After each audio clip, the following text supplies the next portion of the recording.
Esta interesante charla del día de hoy, urticaria aguda y crónica. Doctora, si nos pudieses por favor repetir tus datos de localización en tu consultorio, nos están pidiendo tu correo electrónico y todo, por favor. Claro que sí, los puedo atender en el Hospital Médica Sur, en la Torre 1, en el consultorio 220. El teléfono es 5606-4551. Y mi correo electrónico es rvadillotenorio, todo junto, @yahoo.com, sin el MX. Me hacen una pregunta aquí en la red muy especial. Dicen que si la presencia de SIDA puede darnos, o la urticaria puede ser orientadora de SIDA. A mí me gustaría participar en esto. Hicimos hace algún tiempo un estudio en niños y muchas de las manifestaciones que tienen los niños al inicio de este tipo de problema era precisamente con urticaria. Entonces, obviamente le estábamos buscando manifestaciones de alergia, incluyendo lesiones en piel. Y entonces un 25% de estos niñitos que tenían infección por el virus de inmunodeficiencia presentaban algún tipo de manifestación en piel, ya sea dermatitis o urticaria. Entonces sí puede ser un fenómeno, todo como mencionó la doctora Rocío hace ratito, todos los fenómenos de infección crónica pueden darnos algún tipo de problema, y los virales. Entonces, obvio, el virus de inmunodeficiencia es un agente de esta naturaleza y puede condicionar como dentro de todo su complejo de manifestaciones, pues este tipo de problema que puede ser urticaria. Obviamente da otro tipo de situación que debemos estar muy atentos. Y ahorita que recuerdo, otro de los problemas que pueden generar urticaria también, es otra cosa que debemos de tener presente, es la hepatitis B. Entonces, tener hepatitis, que también es prevenible, por favor, papás, la hepatitis B es prevenible por vacunación.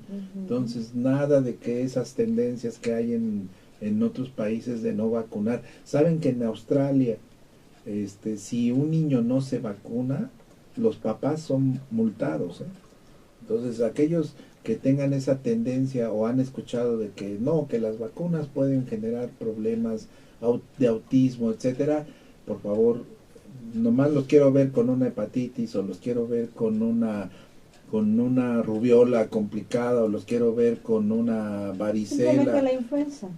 Ya no estén quejándose después de que, ay, ¿por qué no lo vacuné? Entonces o un neumococo, una meningitis por neumococo, que eran espantosísimas, ni les platico qué tan horribles eran, los niños quedaban muy lesionados. Entonces, esa tendencia de no vacunación, por favor, no la sigan. Vacuna contra todo lo que se pueda existir. Entonces, el virus de hepatitis B es prevenible perfectamente bien con su vacunación. Bueno, después de este paréntesis, adelante. ¿El lupus también puede ser una enfermedad que pueda estar acompañándose de urticaria? No es urticaria. ¿No? O sea, hay lesiones parecidas o urticariformes. Eso es importante, claro. Y justo regresamos al punto de la sección anterior. Son lesiones, ronchas atípicas. Generalmente son purpúricas, de color purpúrico. Y característicamente, cuando las oprimimos, esta presión que les decía que hacíamos en la lesión de la roncha que blanquea en la urticaria, en lesiones por enfermedades autoinmunes no blanquea. Okay. Y son purpúricas, se acompañan de otros síntomas sistémicos, justo los que habíamos mencionado. En el caso del lupus, bueno, no son más, muchos más, pero la fiebre, la artritis principalmente, pero no es urticaria como tal. Pero sí tiene que estar muy atento el médico cuando un papá llega con esa condición. Saber diferenciar las lesiones, la distribución, la duración, sí, pero no son estas ronchas características que mencionábamos al inicio de la transmisión. Okay. Ahora, hablando ya, entrando al diagnóstico, aparte de la experiencia que tiene el médico de poder detectar y, como tú dices, diferenciar entre una lesión de urticaria o una urticariforme, que son las atípicas que tú estás señalando y que nos debe orientar hacia el diagnóstico, ¿Hay algún apoyo de laboratorio? Porque los papás a veces llegan, doctor, le tomé una biometría hemática, doctor, le tomé una química sanguínea a Juanito, doctor, le tomé esto, ya me adelanté porque lo vi que lo recomendaban en internet.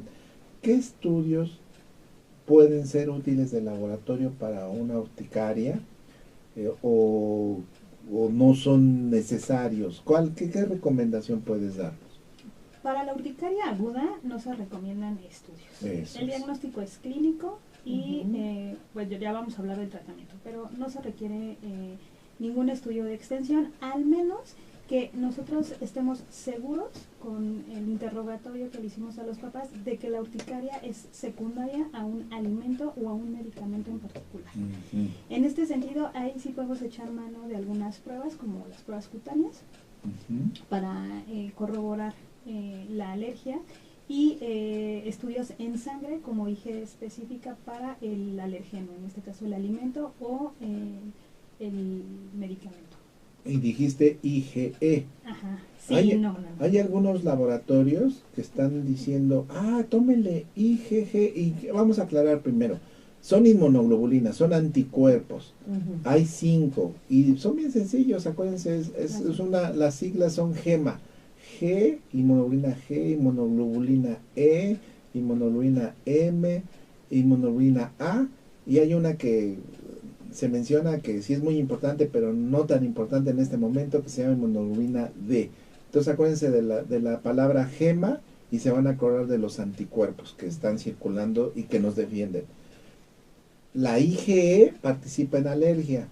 Esa es la que nosotros decimos, es alérgico o puede ser alérgico. Pero ahorita muchos laboratorios están pidiendo, o muchos médicos, mejor dicho, no los laboratorios, muchos médicos están pidiendo inmunoglobulina G, y me han llegado a mis papás diciendo, doctor, mi niño me dijo el doctor fulanito que tiene alergia, y le veo que dice IgG, inmunoglobulina G para tales alimentos, y me prohibió todo esto, y me sacan la lista, y Juanito está tomando medio vasito de agua en la mañana, medio en la tarde y medio en la noche, porque no puede comer nada. Nomás a colación de esta información, ¿qué nos puedes decir, Rocío? No tiene ninguna validez. Como mencionamos, todas las enfermedades alérgicas están mediados por esta inmunoglobulina, este anticuerpo de tipo IgE, E de elefante. De elefante, sí, acordemos. Cualquier otro estudio en este sentido, hablando de la IgG, no es válido. No es válido. Porque la inmunoglobulina que estimula al mastocito, a esta célula de la que hablábamos, que participa en la urticaria, se activa con este anticuerpo IgE. Entonces no tiene ningún sentido solicitar IgG. Fíjense, ese pequeño cambio de letras es sustancial, y eso, y crean lo que representan 3,000 pesos, papás que nos escuchan, 3,000 pesos, y doctores que nos escuchan, mejor, como yo les he dicho, mejor que se los paguen los papás a ustedes, pero no lo hagan que paguen innecesariamente en algo que no sirve. O referirlo, ¿no?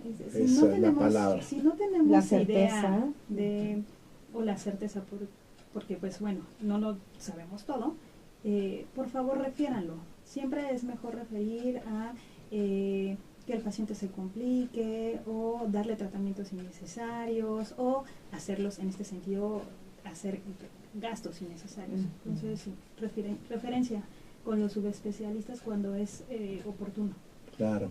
Y después de esto que decías en la urticaria aguda, entonces quiero suponer que en la crónica sí se piden estudios. Siempre y cuando es difícil el diagnóstico en la urticaria crónica, pero podemos pedir estudios puntuales. Por ejemplo, si nosotros sospechamos un origen autoinflamatorio, podemos echar mano de biometría hemática y reactantes de fase aguda. Reactantes de inflamación, que hay una inflamación de fondo. Y en general, si nosotros conocemos el desencadenante de la urticaria, podemos hacer una prueba de provocación. Ese es el estudio, ni siquiera es un estudio en sangre, ¿no? Por ejemplo, si el paciente nos está diciendo que su urticaria se desencadena con el incremento de la temperatura corporal y nosotros sospechamos de una urticaria colinérgica, pues es importante hacer a lo mejor una prueba de ejercicio. Ujú. Ajá. En el caso del frío, bueno, exponerlo a objetos fríos, por ejemplo un hielito, ajá. Bueno, ya son pruebas estandarizadas y bueno, tienen un protocolo cada una, ¿no? Pero en general en la urticaria crónica con un factor desencadenante físico, el diagnóstico es por medio de pruebas de provocación. Ajá. Estudios serológicos inmunológicos sí se pueden hacer, pero tienen que estar bien dirigidos, porque también son altamente costosos. Entonces, si nosotros sospechamos que el paciente tiene alguna patología de origen autoinmune, podemos echar mano de algunos anticuerpos, los anticuerpos antinucleares, por ejemplo, pero anticuerpos ya más específicos contra los receptores del mastocito, en México ni siquiera se hace, No hay ¿no? en el mercado. Otros estudios no valen la pena. Está también la prueba del suero autólogo en sospecha de urticaria autoinmunitaria. ¿Eso cómo es? ¿Eso cómo es? Pues bueno, se le toma una muestrita de sangre al paciente, se separa el suero y se toma 0.05 mililitros y se inyecta a nivel intradérmico. Se esperan 20 minutos, 30 minutos para ver si hay reacción, si hay crecimiento de roncha. Y bueno, esto nos orienta a la probabilidad de haber anticuerpos anti el receptor del mastocito. Es complejo, pero bueno, se puede hacer esta prueba. Sí se hace. Pero, digo, vean ustedes que esto ya nos está llevando, vean el proceso, a que el médico le tiene que tomar la sangre al niño o al adulto que nos esté consultando, que se tiene que meter en un frasquito, en un tubito, que es especial para transportar esa sangre. Que si el médico cuenta con una centrifugadora para poder separar las células del suero, entonces eso se necesita un aparato que parece una licuadora, pero es especial para este tipo de proceso, que además lo tienen los laboratorios. Que después necesita obtenerse ese líquido que quedó separado de las células e inyectarlo. Entonces tiene que saber en dónde ponerlo. Y después interpretarlo. Entonces, vean, es un proceso ya del área de la especialidad. Esto Claro. no lo hace un médico general, no porque lo subestimemos, sino que tenemos que tener todos esos recursos y saberlos interpretar. Es como si a mí me ponen un Ferrari ahorita aquí afuera y me dicen, manéjalo, pues no tengo ni idea de cómo abrirlo. Entonces, digo, me veré muy bien adentro, pero no sé ni cómo manejarlo.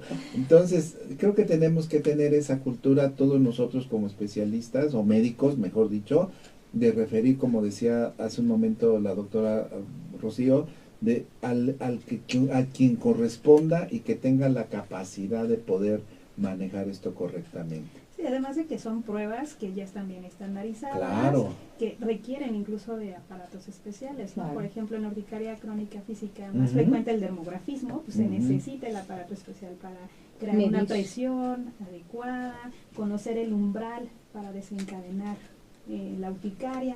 Entonces, no son pruebas tan sencillas. Incluso en las instituciones ni siquiera a veces cuentan con todos los aparatos pues sí, ya estandarizados para realizar las pruebas de provocación. Así es. Entonces, sí, perdón.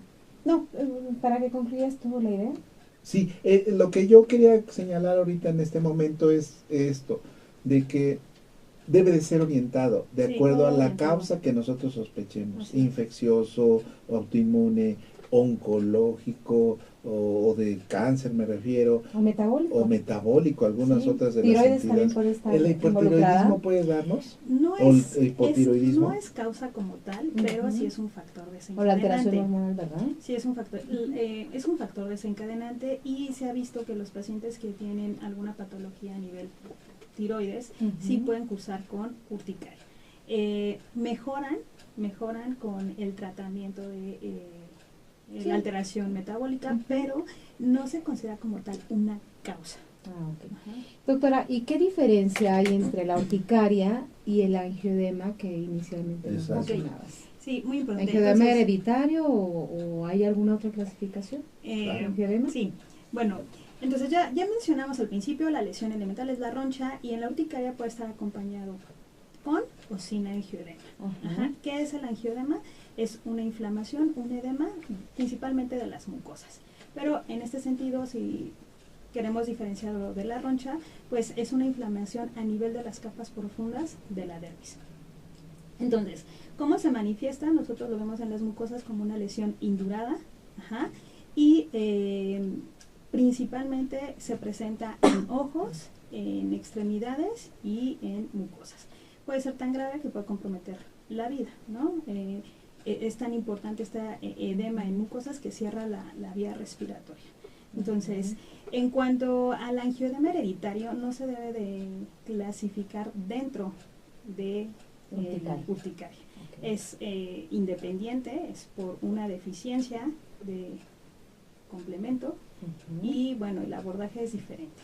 Ahora, muy importante, si el paciente presenta solamente angioedema, sin la ingesta de medicamentos, por ejemplo, hay medicamentos que pueden condicionar angioedema, como los inhibidores de la enzima, bueno, el captopril, para la hipertensión arterial, sí. Inhibidores de la enzima convertidora de angiotensina, es decir, IECAS, pero bueno, que son estos medicamentos que utilizan las personas para la presión, sí. Pueden ser una causa de angioedema. Entonces, con el solo retirar el medicamento es más que suficiente, claro, para remitir el angioedema. Okay. Pero bueno, si a pesar de no consumir ningún medicamento el paciente presenta angioedema, pues bueno, hay que estudiar el angioedema hereditario.